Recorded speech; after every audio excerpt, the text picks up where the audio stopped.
السلام عليكم ورحمة الله وبركاته. الحمد لله، الصلاة والسلام على رسول الله وعلى آله وأصحابه وسار على نهجه إلى يوم القيامة. نسأل الله تعالى أن يجعلنا منهم، اللهم آمين. أما بعد، كزونيشي من نوندي بكبيري أرسي الله سبحانه وتعالى لسبع الله يكاتاكين محمد صلى الله عليه وسلم وملائكة كان يندغزه أمهورو yonabayo murubona basangira ngendo bayo nabayikurikiye nabazakomeza kuyikurikira kugeza ku munsi w'imperuka. Saba Allah subhanahu wa ta'ala yuko natwe twese yadushira muri abo ngabo, Allahumma amin. Nyuma y'ibyo bagaragu ba Allah, dukomeje isomo ryacu alwasiyatu sughra, impanuro ndetse n'inama z'incamake zikubiyemo ibijyanye n'iyi si ndetse no ku munsi w'imperuka. Akaba ari inama zatanzwe n'umumenyi Sheikhul Islam Ahmad mwene Abdul Halim mwene Abdissalam mwene Taymiya al-Harrani rahimahullahu ta'ala. Ubushize twari twatangiye intangiriro y'iki gitabo cyacu Al-Wasiyatu Sughra, dutangiye kubona aho Sheikh yatangiye asubiza agira ati: amma al-wasiyatu, naho inama n'impanuro natanga, fama a'lamu wasiyatan, ntabwo nzi inama n'impanuro anfa'a, zifite akamaro, min wasiyati llahi, zaruta inama za Allah subhanahu wa ta'ala wa rasulihi sallallahu alayhi wa sallam, ndetse n'intumwa ye sallallahu alayhi wa sallam, liman aqalaha wattaba'a, kuri wa wundi wazitekerejeho akanazikurikira. Arangije ahita tubwira inama ya Allah subhanahu wa ta'ala, aho Allah yagize ati: qala ta'ala, Allah nyir'ubutagatifu y'ikirenga yaravuze ati: walaqad wassayna alladhina utul kitaba, ngo twagiriye inama ba bandi bahawe igitabo, min qablikum, mbere yanyu, wa iyyakum, ndetse namwe ubwanyu, anittaqullah, ko mugomba gutinya Allah subhanahu wa ta'ala. Ibintu surati an-nisa aya 131. Naravuze ni ubushize iyi nama Allah subhanahu wa ta'ala yayigiriye ababanje ndetse natwe turimo, ndetse n'abazaheruka, umma yose ndetse n'abantu bose, inama yo gutinya Allah subhanahu wa ta'ala. Nanone si ibyo gusa, iyi nama Allah subhanahu wa ta'ala yayigiriyemo inama intumwa zayo ndetse n'abahanuzi. Ni inama ikomeye cyane kugeza ubwo bamwe mu bamenyi bavuze yuko ijambo ryavuzwe muri Qur'ani kenshi cyane kurusha ndi rishobora kuba ari ijambo at-taqwa, gutinya Allah subhanahu wa ta'ala. Nizo aya zigenda zivuga ku gutinya Allah subhanahu wa ta'ala, benshi muri twebwe turazizi, wala shakka, nta gushidikanya ko iyi ari inama ihambaye cyane. Twabonye ko at-taqwa, gutinya Allah subhanahu wa ta'ala, wa imtithalu awamirihi, no gushira mu bikorwa amategeko ya Allah subhanahu wa ta'ala, wajtinabu nawahi, ndetse no kujya kure n'ibyo Allah subhanahu wa ta'ala yabujije. Umwe mu batubanje beza bamubaje kuri takwa, nk'uko biri muri musannaf ya Ibn Abi Shayba n'ibindi bitabo byinshi bigiye bitandukanye, an Asim, biturutse kwa Asim radiyallahu anhu, qala, yaravuze ati: qulna li Talq ibn Habib, twabwiye Talq ibn Habib tuti: sif lana at-taqwa, tubwire gutinya Allah subhanahu wa ta'ala biba bimeze bite? Aravuga ati: at-taqwa, gutinya Allah subhanahu wa ta'ala, amalun bi ta'ati llah, nugukora wumvira Allah subhanahu wa ta'ala, ibyo ukabikora rajaa rahmatillahi, wifuza impuhwe z'Uwiteka Allah subhanahu wa ta'ala. Ariko nanone ibyo byose ukabikora ala nurin min Allah, ushingiye ku rumuri ruturutse kwa Allah subhanahu wa ta'ala, ushingiye ku bumenyi, kubera yuko nta muntu watinya icyo atazi. Niyo mpamvu umuntu akwiye kubanza akamenya Allah subhanahu wa ta'ala mbere y'ibindi byose. Qul hadhihi sabili, babwira uti niyo nzira yanjye, ad'u ila Allah, mamagara abantu kugana Allah subhanahu wa ta'ala, ala basiratin, shingiye ku bumenyi, ana, yaba njyewe nuko mbikora, waman ittaba'ani, n'abankurikiye nuko bagomba kugira gute kubikora. Iyo niyo nzira y'intumwa y'Imana sallallahu alayhi wa sallam, ntabwo ari ukwigana cyangwa gukora tudafite ubumenyi mu dini. Nanone Talq ibn Habib, icyo ni igice cya mbere yamaze kutubwira. Icya kabiri, wattaqwa aravuga ati kandi nanone gutinya Allah subhanahu wa ta'ala tarku ma'siyati Allah nukureka kugomera Allah subhanahu wa ta'ala makhafata iqabillah ibyo ukabikora utinya ibihano bya Allah subhanahu wa ta'ala ala nuri min Allah nanone kandi ibyo ukabikora ushingiye ku rumuri ruturuse kwa Allah subhanahu wa ta'ala aribwo bumenyi ukamenya Qur'an ukamenya imvugo z'intumwa y'Imana sallallahu alayhi wasallam ibyo byose ukabimenya ugamije kumenya ibyo Allah subhanahu wa ta'ala yagutegetse naho yagutegetse ko ugomba kuburi nanone ukabimenya umenya ibyo Allah subhanahu wa ta'ala yakubujije naho Allah subhanahu wa ta'ala yakubujije kuba uri tumaze kubona yuko iyi nama yo gutinya Allah subhanahu wa ta'ala kugira ngo dutinye Allah subhanahu wa ta'ala haqiqatan byanyabyo tuba turi hagati y'ibindi bikorwa ngaragiramana byo mu mutima bibiri icyambere ni arraja kuba witeze kuri Allah subhanahu wa ta'ala imuweze ndetse n'ibihembo bye subhanahu icya kabiri ni al-khawf gutinya ibihano by'uwiteka Allah subhanahu wa ta'ala gutinya jahannam gutinya umuriro fayakunu al-abdu umugaraga kaba bayina ar-raja'i wal-khawf hagati yo kwiringira Allah subhanahu wa ta'ala no kumutegaho ibihembo ku munsi w'imperuka nanone no gutinya ibihano by'uwiteka Allah subhanahu wa ta'ala walidhalika kubw'ibyo gutinya Allah subhanahu wa ta'ala nabwo ari nkuko dutinya ibiremwa dutinya inyamaswa dutinya abayobozi la ahubwo gutinya Allah subhanahu wa ta'ala nugukora ibyo Allah subhanahu wa ta'ala yadutegetse tukareka ibyo Allah subhanahu wa ta'ala yatubujije qala Allah ta'ala Allah subhanahu wa ta'ala yaravuze ati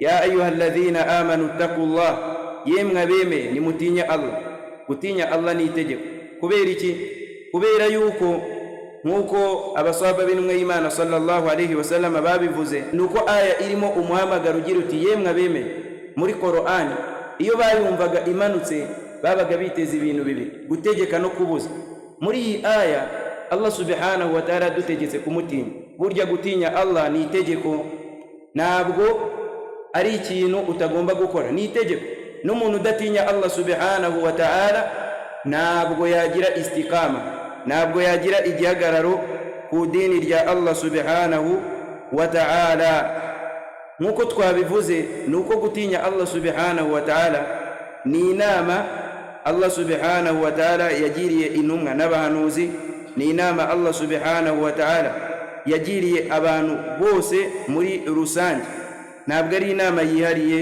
ku bantu runaka ntabwo ari inama iri ku bantu runaka Allah subhanahu wa ta'ala nkuko biri muri surati Shu'ara kuva kuri aya 105 kugeza kuri aya 106 Allah yaravuze ati ku bantu bo ku gihe cya Nuh aravuga ati abantu bo ku gihe cya Nuh bahinyuje intumwa barazihakana banga kwemera ibyo zabazaniye idh qala lahum akhuhum Nuh ubwo umuvandimwe wabo Nuh yababwiraga ati ala tattaqun ese ntabwo mwatinya Allah subhanahu wa ta'ala ngo mumugandukire mukora ibyo Allah subhanahu wa ta'ala bategetse nanone ntabwo ari kuri Nuh gusa muri surati Shu'ara nanone kuva kuri aya 123 kugeza kuri aya 124 Allah yaravuze ngo abantu bo ku gihe cya Ad bahakanye banahinyuza intumwa idh qala lahum akhuhum Hud ubwo umuvandimwe wabo Hud yababwiye ati ala tattaqun ese ntabwo mukwiye gutinya Allah subhanahu wa ta'ala si nibyo gusa muri surati Shu'ara aya 141 kugeza kuri aya 142 abantu ba Thamud nabo bahinyuje intumwa zaboherejweho nuko umuvandimwe wabo Saleh arababwira ati ala tattaqun ese ntabwo mwatinya Allah subhanahu wa ta'ala nanone si ibyo gusa kuri kaumu Lut abantu boherejweho intumwa y'Imana Lut nabo bahakanye intumwa nuko umuvandimwe wabo Lut arababwira ati ala tattaqun ese ntabwo mwatinya Allah subhanahu wa ta'ala ibi nanone biri muri surati Shu'ara kuva kuri aya 160 kugeza kuri aya 161 ni nako bimeze abantu boherejweho Shu'aib bahinyuje intumwa muri surati Ash-Shu'ara kuva kuri aya 176 kugeza kuri aya 177 nabo nk'uko Allah subhanahu wa ta'ala bitubwira bahinyuje intumwa idh qala lahum Shu'aib, ubwo Shu'aibu yababwiraga ati ala tattaqun, ese ntabwo mwatinya Allah subhanahu wa ta'ala. Izi aya zose ziratugaragariza neza, zinashimangira neza yuko gutinya Allah subhanahu wa ta'ala ni ikintu gihambaye cyane, ni ibada ifite agaciro gakomeye cyane, saba Allah subhanahu wa ta'ala ko yayiduha.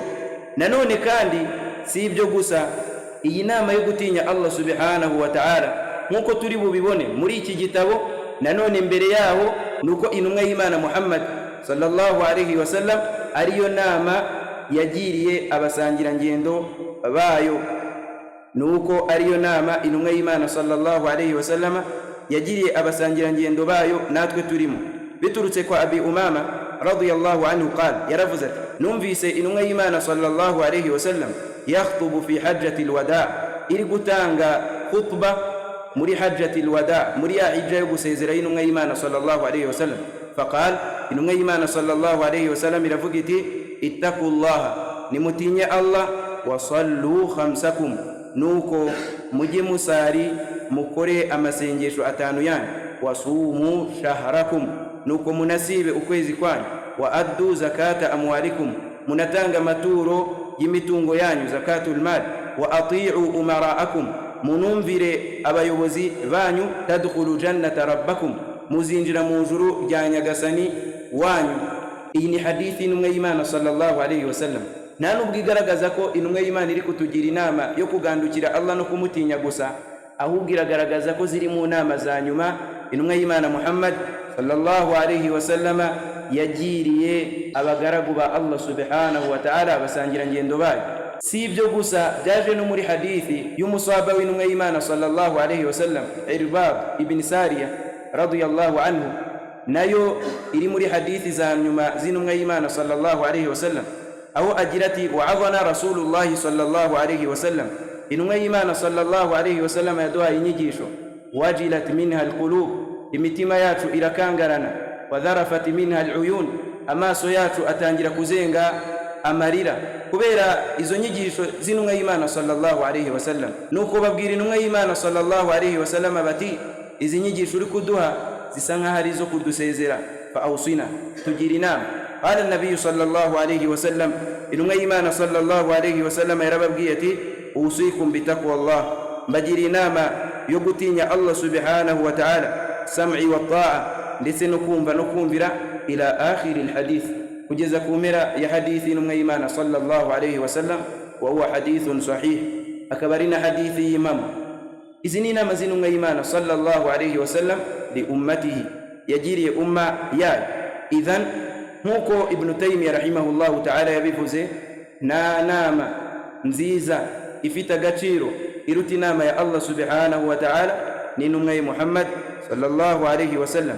Iriya ni aya twasomye aho Allah subhanahu wa ta'ala yavuze ati walaqad wassayna alladhina utul kitaba, kwagiriye inama babandi bahawe igitabo, min qablikum, mbere yanyu, wa iyyakum, namwe ubwanyu, anittaqullah, ko mugomba gutinya Allah subhanahu wa ta'ala. Nanone Sheikh yahise aza ku nama y'intumwa y'Imana sallallahu alayhi wa sallam, aravuga wa wassa an-nabiy sallallahu alayhi wa sallam, ndetse n'intumwa y'Imana sallallahu alayhi wa sallam yagiriye inama Muadhi lamma ba'athahu ila al-Yaman, ubwo yari imwohereje muri Yaman. Qala, iravuga iti ya Muadhi, yewe Muadhi, mumvi inama, ni inama ihambaye cyane. Wa wassa an-nabiy sallallahu alayhi wa sallam Muadhan, n'intumwa y'Imana sallallahu alayhi wa sallam yagiriye inama Muadh lamma ba'athahu ila al-Yaman, ubwo yamwoherezaga muri Yemeni. Faqala, iramubwira iti ya Muadh, yewe Muadh, ittaqillah, ya utinya Allah subhanahu wa ta'ala haythuma kunta, aho uri hose. Intumwa y'Imana sallallahu alayhi wa sallama imaze kumubwira gutinya Allah, nkuko twabibonye muri la hadithi, intumwa y'Imana yatugire gutinya Allah itivuga inkingi z'Ubuislamu zisigaye. Nanone ahangaha intumwa y'Imana yazanye ibishimangira gutinya Allah subhanahu wa ta'ala, iravuga iti wa atbi'i sayyi'ata alhasanata tamhuha, ujye ukurikiza ikibi cyiza kizagihanagura. Umuntu akeneye gutunganya roho ye ndetse n'umubiri we muri bya bindi biba byaguye kuri wa mubiri we mu byaha. Nkuko tubizi intumwa y'Imana sallallahu alayhi wa sallam yaravuze iti iyo mwene Adamu akoze icyaha nukitat fi qalbihi nuktatun sauda, umutima we hajyaho akadomo k'umukara, yakongera gukora ikindi hakajyaho akandi k'umukara, gutyo gutyo gutyo gutyo gutyo kugeza ubwo umutima we uzahindana ukaba umukara. Dusaba Allah subhanahu wa ta'ala ko yakweza imitima yacu. Rero umugaragu akeneye ibyahanaguraho bya byaha. Intumwa y'Imana iti wa atbi'i sayyi'ata alhasanata tamhuha, ujye ukurikiza ikibi cyiza kizagihanagura. Wa khaliqin nasa, unabane n'abantu bikhuluqin hasan, ubabanire neza mu mico myiza. N'ibi ngibi byashimangiwe na aya nyinshi tutari bugarukeho na hadithi nyinshi tutari bugarukeho, uretse ko ibi ngibi bigaragaza ugushimangira ugutinya Allah subhanahu wa ta'ala. Iyo umuntu atinya Allah, ibyo ngibyo bigomba gutuma yeza roho ye. Allah yaravuze ngo innal hasanat, mu by'ukuri ibikorwa byiza, yudhibna sayiat, bivanaho ibikorwa bibi, bihanagura ibikorwa bibi. Ninge nawe rero gukora ibikorwa byiza, icyambere kikaba tauba, kwishuza kuri Allah subhanahu wa ta'ala, naho kubanira abantu neza. Intumwa y'Imana sallallahu alayhi wa sallam yaravuze iti almuslim man salima almuslimuna min lisanihi wa yadihi, umuyisilamu ni wa wundi abayisilamu bagira umutekano min lisanihi, binyuze ku rurimi rwe, wa yadihi, ndetse no ku kuboko kwe. Abayisilamu bagatekana bakagira umutekano kubera we. Hari n'izindi hadithi zaje muri iyi maana. Nuko Sheikh Ibn Taymiyyah rahimahullahu ta'ala, kugira ngo agaragaza agaciro k'iyi nama, ariyo nama yo gutinya Allah subhanahu wa ta'ala, yatubwiye agaciro kuwayihawe ariwe Muadh bin Jabal radiyallahu anhu. Twabonye yuko ikintu umuntu agiye kwiga kukimenya byinjira mu bintu bibiri kugira amenye agaciro kacyo, ni ukumenya uwanditse iki kintu ndetse no kumenya icyo kintu ubwacyo. Tumaze kubona takwa ndetse n'uburemere bwayo, noneho nubuye buremere bw'uyu muntu intumwa y'Imana sallallahu alayhi wa sallam yabwiye ngo ittaqillah. Yewe sinawe gusa yabwiye gutyo, iyi nama gutyo imeze yayibwiye uwo bita Abu Dhar, nawe yarayimubwiye ubwo yinjiraga ubuyisilamu. Iramubwira iti ittaqillah haythu ma kunta, jya utinya Allah subhanahu wa ta'ala aho uri hose. Nuko Sheikh aravuga ngo wakana Muadhan, ndetse na Muadh bin Jabal radiyallahu anhu, Allah amwishimire. Wakana Muadhan, ndetse na Muadh bin Jabal radiyallahu anhu, Allah amwishimire. Ina nabii sallallahu alayhi wa sallama, kuntumwa y'Imana sallallahu alayhi wa sallama, bimanzilatin aliyya, yarari mu rwego rwo hejuru kuntumwa y'Imana sallallahu alayhi wa sallam. Wakana Muadhan, na Muadh bin Jabal radiyallahu anhu, Allah amwishimire.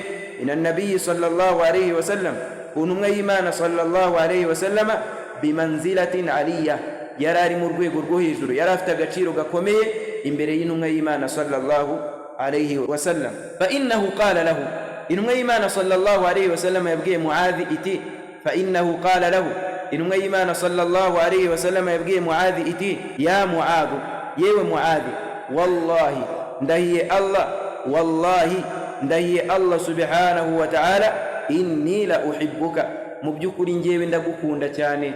Inni la uhibbuka, mu by'ukuri njyewe ndagukunda cyane. Akangaka na agaciro ka Muadh, aho byageze aho intumwa y'Imana irahira ikavuga ati wallahi ndahiye Allah, inni la uhibbuka, mu by'ukuri njyewe ndagukunda cyane. Icyo ni icyambere kigaragaza agaciro ka Muadh. Icya kabiri, wakana yurdifuhu waraahu, ndetse n'intumwa y'Imana sallallahu alayhi wa sallama yajyaga imushira inyuma yayo ikamuheka ku ngamiya. Wakana yurdifuhu waraahu, intumwa y'Imana sallallahu alayhi wa sallama yajyaga imuheka ku kigenderwaho akaba ari inyuma yayo, nk'uko byaje muri hadithi y'intumwa y'Imana sallallahu alayhi wa sallam. Muadh tuganirira tubwira ati kuntu radifa nabii sallallahu alayhi wa sallam, nari inyuma y'intumwa y'Imana sallallahu alayhi wa sallam. Nuko Muadh atubwira hadithi n'uburyo byagenze hagati y'intumwa y'Imana sallallahu alayhi wa sallam. Wala shakka ayuha al-ikhwa, nta no gushidikanya bavandimwe ko kuba intumwa y'Imana yamufata ikamushyira inyuma yayo ikamuheka bigaragaza icyambere ukwicisha bugufi kw'intumwa y'Imana sallallahu alayhi wa sallam kubasangira ngendo bayo. Icya kabiri ni agaciro ka Muadh radiyallahu anhu. Waruya fihi, nanone kandi byanakiriwe ku bijyanye na Muadh. Waruya fihi, nanone kandi byanakiriwe ku bijyanye na Muadh, annahu a'lamu al-ummati bil halal wal haram, kariwe muntu waruzi muri umma yose y'intumwa y'Imana sallallahu alayhi wasallam kurusha abandi ibijyanye na halali na haram. Nanone byanakiriwe ko Muadh bin Jabal radiyallahu anhu ariwe muntu waruzi kurusha abandi ibijyanye na halali ndetse na haramu. Sheikh akomeza tubwira ati wa annahu yuhsharu amama al-ulama biratwatin ay bi khutwatin, ndetse na Muadh bin Jabal radiyallahu anhu azazurwa yawm al-qiyama ari mu rwego rwo hejuru y'abandi bamenyi umunsi w'imperuka. Wa annahu yuhsharu, kandi ko Muadh azazurwa amama al-ulama'i biratwati ay bi khutwatin, ko Muadh azazurwa ku munsi w'imperuka ari mu rwego rwo hejuru imbere y'abandi bamenyi ku munsi w'imperuka. Yani bimana ku munsi w'imperuka azaba ari uri imbere y'abandi bamenyi babayeho. Ibi byaje muri hadithi n'umwe y'Imana sallallahu alayhi wasallam ari kugenda avuga buri muswaba n'umwihariko we. Ageze kuri Muadh aravuga ngo a'lamukum bil halal wal haram Muadh bin Jabal, uzi halali na haram kurusha abandi muri iyi umma ni Muadh ibn Jabal. Wa huwa min al mukathirin, akaba yarari mubakiriye hadithi nyinshi z'intumwa y'Imana sallallahu alayhi wasallam. Ndetse nigeze no kuvuga ku mateka ye. Ubwo narebaga amateka ye naratangaye cyane. Ubwo narebaga amateka ya Muadh ibn Jabal radiyallahu anhu naratangaye cyane. Yari umumenyi ukomeye cyane mu bandi basangira ngendo b'intumwa y'Imana sallallahu alayhi wasallam. Aravuga ati wa min fadlihi, ndetse no mu gaciro ka Muadh uyu wagiriwe iyi nama, wa min fadlihi, no mu gaciro ka Muadh annahu ba'athahu an-nabiy sallallahu alayhi wasallam, nuko intumwa y'Imana sallallahu alayhi wasallam yamwohereje muballighan anhu da'iya, agiye kugeza ku bantu ubutumwa bw'intumwa y'Imana sallallahu alayhi wasallam, ari umuvuga butumwa. Agiye kugeza ku bantu ubutumwa bw'intumwa y'Imana sallallahu alayhi wasallam, ari umuvuga butumwa. Wa mufaqihan, ndetse agiye no kwigisha abantu ibijyanye na fiqh. Wa mufaqihan, ndetse agiye no kwigisha abantu ibijyanye na fiqh, gusobanurira abantu ubuyisilamu. Wa muftiyan, ndetse agiye no kubasubiza imyanzuro ijyanye n'idini.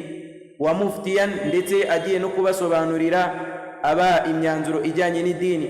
Wa hakiman, ndetse agiye no kuba umucamanza. Wa hakiman, ndetse agiye no kuba umucamanza. Ibyo byose intumwa y'Imana yabimutumye ila ahli al-Yaman, ku bantu bo muri Yemen. Ila ahli al-Yaman, ku bantu bo muri Yemen, nkuko byaje muri hadith niba nibeshe Ibn Abbas radiyallahu anhu. Intumwa y'Imana imwohereza Yemen, yaramubwiye ati innaka ta'ti qauman min ahli al-kitab, ugiye kuzira abantu bo mu bahawe igitabo. Icyambere uzabahamagarira kizaba ari uguhamya ko nta yindi Mana ikwiye gusengwa mukuri uretse Allah. Fa innahum ata'uka lidhalik, nibaramuka bakumviye, fa'alimuhum anna Allah aftarada alayhim 5 salawat, uzabamenyeshe unabigishe ko Allah yabategetse amasengesho 5 ku munsi, fi kulli yawmin wa layla, ku manywa ndetse na nijoro. Fa innahum ata'uka lidhalik, nibakumvira, fa'alimuhum anna Allah iftarada alayhim sadaqatan, uzababwire yuko Allah subhanahu wa ta'ala bategetse sadaqatan, isadaka, ituro ry'itegeko, tu'khadhu min amwalihim, iryo turo rikurwa mu bakire babo, faturaddu ila fuqaraihim, rigashirwa mu bakene babo. Uwo ni Muadh intumwa y'Imana yohereje kuri aka kazi katoroshe, ndetse kubera we hasala al-khayr kathir, ibyiza bikomeye, aho ahlul Yaman, abantu bo muri Yemen babaye abayisilamu kubera Muadh ibn Jabal radiyallahu anhu. Atarwanye, nta gitugu ashizeho abantu baramwumvira, bumvira ubutumwa bw'intumwa y'Imana sallallahu alayhi wasallam. Uyu nguyu ni Muadh. Hari n'ibindi bisigaye, ariko kubera igihe tuzabikomerezaho insha Allah ta'ala. Kaduhagaranga dusaba Allah subhanahu wa ta'ala ko yaduha kuba kuri iyi nama ya Allah subhanahu wa ta'ala n'intumwa ye, ariyo nama yo gutinya Allah subhanahu wa ta'ala, ndetse akaduha kwigana abasangira ngendo b'intumwa y'Imana sallallahu alayhi wasallam. Subhanallahi wa bihamdihi, subhanaka Allahumma bihamdika, ashhadu an la ilaha illa ant, wa astaghfiruka wa atubu ilayk. Wallahu ta'ala a'la wa a'lam. Wassalamu alaykum wa rahmatullahi wa barakatuh.